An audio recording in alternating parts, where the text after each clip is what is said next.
بسم اللہ الرحمن الرحیم۔ السلام علیکم ورحمۃ اللہ وبرکاتہ۔ ہم آپ کو حافظ اسلامک ٹی وی میں خوش آمدید کہتے ہیں۔ دعاؤں کی قبولیت کا بہترین نسخہ۔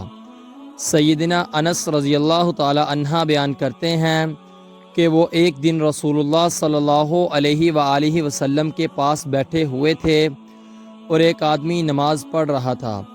نماز پڑھنے کے بعد اس نے ان الفاظ کے ساتھ دعا کی: اللہم انی اسألک بأن لک الحمد لا الہ الا انت المنان بدیع السماوات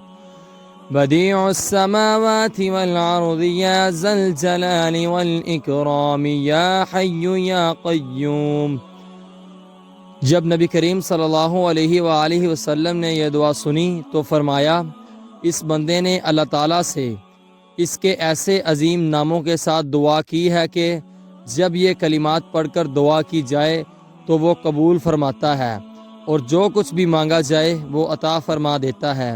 اس کی حدیث کا حوالہ سنن ابی داؤد، حدیث نمبر 1495، 1495۔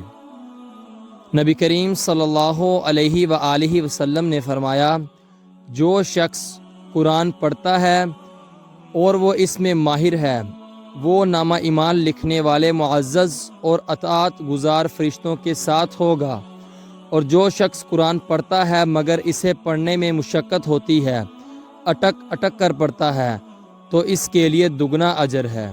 اس کی حدیث کا حوالہ سنن ابی داؤد، حدیث نمبر 1454، 1494۔ رسول اللہ صلی اللہ علیہ وآلہ وسلم نے فرمایا، مسواک منہ کو صاف رکھنے والی اور رب کی رضامندی کا باعث ہے۔